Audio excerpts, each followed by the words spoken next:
Had the pleasure to have Howie, 58. He's playing in an intermittent league in Florida, along with Larry. And a couple things, Howie, is you don't have a real aggressive stride and driving open to the hips on the lower body. And the upper body, the knob comes up in the air. And even though swing is fairly fluid, you follow some rotation, the knob comes up in the air and the snap is not crisp and sharp. It comes up over the top of the ball wherever you aim the knob, so we had to work on that.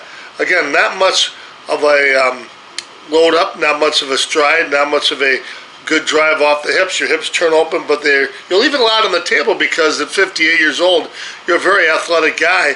And you say the hitting's holding you back in the league, so that's what we wanted to work on. Again, watch that knob come up in the air, and then the bat's going to follow right where it is, a little bit early on the ball. Watch Robert Blackburn, watch his hands go. I show him over and over because he's not a big guy. He's very muscular, but not a big guy. Watch where the knob is driven. The rotation drives the hands and the snap right down to the ball, and you don't try to lift it, you just try to drive it. That's the best strategy there is for it.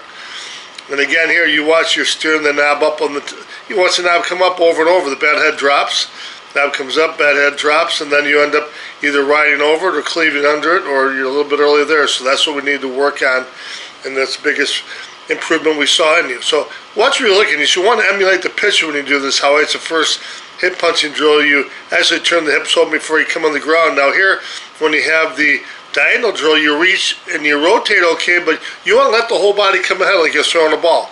Watch the lower body of Frank Henry, Canadian pro. Comes ahead, then he rotates, plants the foot, rotates the hips, and really drives open. There's a stride involved. So you want to, your first motion, you want to let your body come ahead. Working on the upper body, the swing simulator is going to be great for you. Set it up between your struts in your garage anywhere. And watch here now, even on throwing the frisbee, watch how you get a little bit of a wind, a little bit of a coil back. And much, much better on the hips. You need to get that brace leg out.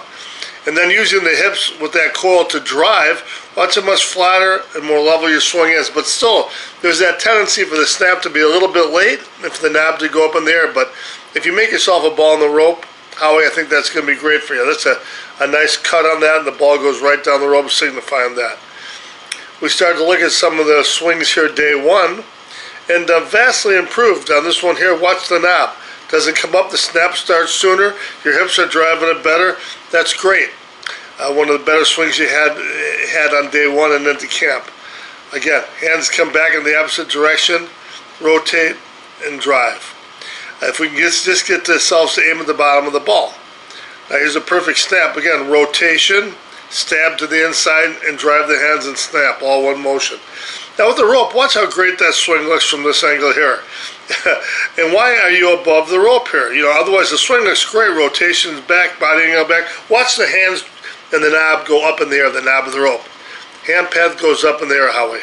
So again, the hand path always goes down to the ball. So you're dropping your back shoulder so far, you're aiming 6 inches above the ball and you barely hit it. You've got to trust letting the hands go down. Now here's an X. Try to see if you would swing the X without rolling it over, and that's pretty good. Again, though, the X came down. Rotation could have been better. Here's a heavy 4.5 pound jimmer stick, and as I kind of suspected, watch the knob of it go up right there. Then the bat head drops, and you end up riding over the top. You've got to trust you can drive yourself right at it. Now here you're a little bit late here on day two, but it got better and better on day two. You just need to drive the hands more, get that knob driven, and before the knob can come up, you need to be like right there, snapping the wrist sooner. Before the knob comes up in the air, you need to be trying to snap the wrist and extend and drive from the start. There you go, much better swing. You see the bat head's down a little bit. Watch Blackburn's hands. He's driving it, he's extending the top arm, snapping the wrist. The bat head rides up, stays up. Again here, you're getting a little bit jammed there, so you need to drive those hands out ahead of the bat head, get them to the inside, drive them to the inside, rotate, extend, or stab and drive. Get the hands to lead better. So a little bit more arm extension, and to get the arm extension within the rotation. See, your lead arm is buckled a little bit to your side, and you try to recover from it. Watch Blackburn's left arm. It follows the rotation and then drives out. Watch how yours is buckled here. So let's watch some of the final swings. Huge improvement. There you go. See the difference, Howie? Yeah. All that stride. You guys see that? Yeah. His legs are jammed in.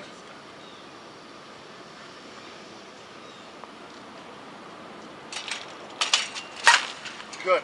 Well, hey, Howie, tell the back camera what you did in the last 3 swings. Remarkably different. I was just focusing on the stride. I wasn't thinking much about my hands, just the stride. And show us on the stride. Yeah. Where was it before and what did you do on the new stride? I tried to pre-coil it and then step out like that. Now pull your hands back. Get your bat flat. All right. Boom. Boom. Oh, don't. You're rolling over. It's got to feel like this. Boom. That's why that arm should be straight. And you should be X'd out like that. That's why you just got to drill it over and over and over, okay? Because you're getting in your swing and you're going like this, okay? You know, right here, let it come in, downswing, boom. That's all you got to focus on. That's better. 74 miles per hour. Look at that. You know, and that bat head dropped on that. It's a good ball. Here's a little taste. Really cut it loose. Trust it. It didn't read out the Boom. Good. You're more talented than the guy you swung his side. That's a good. You burned them, Howie. You burned them, baby. Nice shot, Howie. Look, Howie. Only one bounce hit the pin. Yeah, might get one bounce too. Tell the man. Howie, look how much your hip stride and drive open improved. Now if you can take all that power and drive the knob, watch your knob. Your hands get a little jammed, the knob comes up, and the back cleaves a little bit underneath it. That probably cost you 30, 40 feet, Howie. Instead of hitting the 295 and one bounce on the fence, you're gonna be hitting the 330 when you get that figured out. You need to drive that knob and then convert to a snap before that knob comes up. Drive and snap in one motion more so.